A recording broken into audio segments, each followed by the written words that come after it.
Καλησπέρα, είμαστε στο Πολατίδη, στο κατάστημα στην Έδεσα και βλέπουμε σε ένα ακόμα βίντεο θα δούμε το Simplex. Είχε γίνει μια μικρή παρουσίαση, τώρα θα δούμε λίγο το χειρισμό του ανιχνευτή, να εξηγήσουμε το μενιού του και πώς αναγνωρίζει τα μέταλλα την ώρα του να εντοπίζουμε. Έχουμε διαφορετικά κράματα μετάλλου και θα δούμε πώς μπορούμε να τα διαχωρίσουμε και πώς να απορρίψουμε τα ανεπιθύμητα μέταλλα. Τώρα στην ενεργοποίηση του ανιχνευτή που γίνεται από εδώ θα μας βάλει απευθείας στο πρόγραμμα Field, που είναι πρόγραμμα διαχωρισμού και θα το προτιμήσουμε σε αυτή την περίπτωση.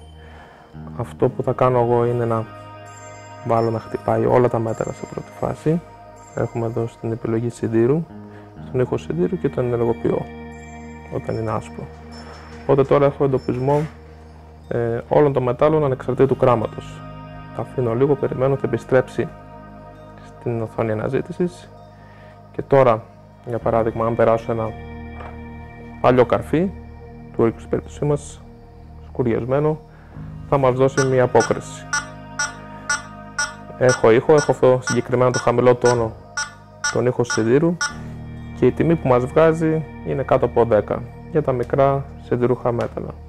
Το ίδιο περιμένω αν πάρω κάποιο αντίστοιχο κράμα, άλλο αντικείμενο αλλά ίδιο κράμα μετάλλου, οπότε έχω παρόμοια ένδειξη. Είτε αν περάσω μία βίδα, σκουριασμένη και αυτή. Οι τιμές μπορούν να αλλάξουν λίγο, αλλά γενικά για τέτοιο είδους αντικείμενα που είναι συνήθως τα πιο συνηθισμένα που θα προέξω, οι τιμές θα είναι χαμηλές, κάτω από το 10. Τώρα αν φύγουμε από την κατηγορία σιδήρου και περάσουμε στα μη σιδηρούχα, σε κέρματα, περιμένουμε να πάρουμε διαφορετικές ενδείξεις. Αν περάσω ένα παλιό πεντάδραχμο, είναι κράμα νίκελ συγκεκριμένα, αλλάζει ο ήχος του ανιχνευτή και παίρνει υψηλότερη τιμή. Σε αυτή την περίπτωση ήταν κοντά στο 30. Αν πάρω άλλο κέρμα, που στην περίπτωση και αυτή είναι πάλι νίκελ, η τιμή είναι αντίστοιχη, κοντά στο 30. Αν περάσω αυτό όμως το κέρμα, το παλιό 30 οπτικά μπορεί να μοιάζουν, αλλά σαν υλικό εδώ πέρα είμαστε στο ασίμι. Και στο ασίμι περιμένω να πάρω άλλη τιμή, την πιο υψηλή στην κλίμακα. Θα πρέπει να ξεπεράσω το 90 στην περίπτωση. Και αν πάρω ένα κέρμα που είναι χρυσό, στην περίπτωση μας μια αγγλική χρυσή λίρα, ο χρυσός θα μου δώσει και αυτός άλλη ένδειξη. Συνήθως κοντά είναι στη μέση της κλίμακας, γύρω στο 60, κοντά στο 60, 58 με 60. Άρα δεν απαιτεί κάτι από το χειριστή να κάνεις κάποια συγκεκριμένη κίνηση. Την ώρα που ο ανιχνευτής μου εντοπίζει ένα μέταλλο, αυτόματα και μόνο του θα μου το διαχωρίζει. Και εδώ μετά εγώ μπορώ να επέμβω σαν χειριστής και να πω στο μηχάνημα ότι δεν θέλω να εντοπίζει όλα τα μέταλλα, θέλω να εντοπίζει τα μέταλλα που με ενδιαφέρουν εμένα πιο πολύ. Και στην περίπτωσή μου με ενδιαφέρουν τα κέρματα. Οπότε εγώ θα μπω στις ρυθμίσεις, θα πάω στην τρίτη επιλογή, που είναι για τον ήχο σιδήρου και θα το απενεργοποιήσω. Έτσι, τώρα με αυτή τη ρύθμιση ακυρώνω τα μικρά σιδηρούχα μέταλλα και βλέπω ότι εδώ στη κλίμακα μου μαυρίζει μια περιοχή μέχρι και το 10. Αυτό γίνεται γιατί τώρα ουσιαστικά είπαμε στο μηχάνημα ότι δεν θέλουμε να εντοπίζει μικρά σιδηρούχα και αν περάσω αντίστοιχα αυτά τα κέρματα, τα αντικείμενα, δεν μου δίνει πλέον καμία ένδειξη. Ούτε ηχητική, αλλά ούτε και στην οθόνη.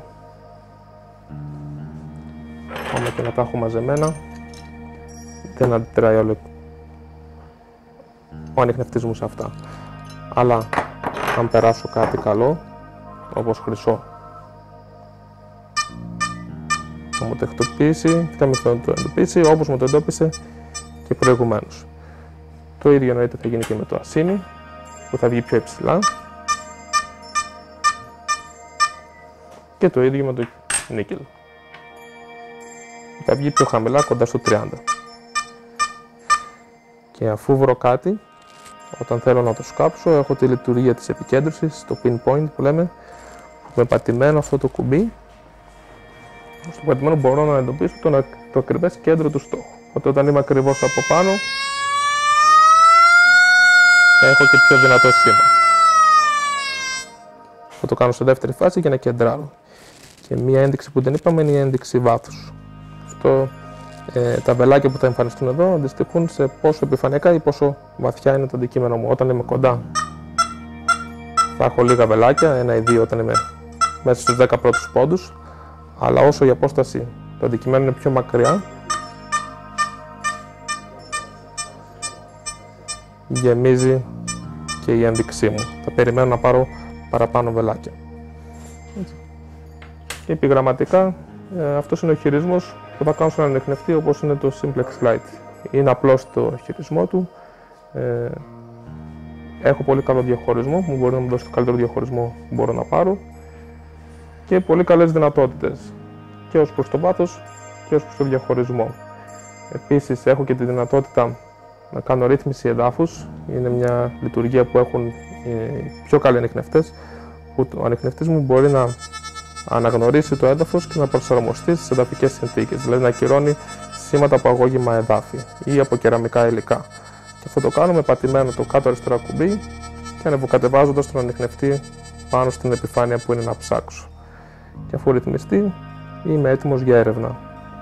Κάτι ακόμα που μου δείχνει η οθόνη, έχει μια μπάρα εδώ που λέει το μη, εννοεί mineral ή ορυκτό, που ανάλογα τις ιδιότητες του εδάφους αυτή η μπάρα μπορεί να αλλάζει ένδειξη. Οπότε όταν έχω έδαφος που είναι πλούσιο σε ορυκτά, θα είναι αυτή η μπάρα. Αν το έδαφος μου είναι πιο δέντρα, θα είναι εκείνη όπως είναι αυτή. Και αυτές οι γενικές γραμμές είναι οι ενέργειες που μπορώ να κάνω για να χρησιμοποιήσω έναν ανιχνευτή σαν το Simplex Lite. Να θυμίσουμε ότι έχει 3 χρόνια εγγύηση, η τιμή του είναι στα 250 ευρώ και επίσης έρχεται και με το σκαπτικό, το Premium Digger της Nocta. Είναι ένα πολύ καλό μηχάνημα και το προτείνουμε ανεπιφύλακτα. Σας ευχαριστούμε πολύ.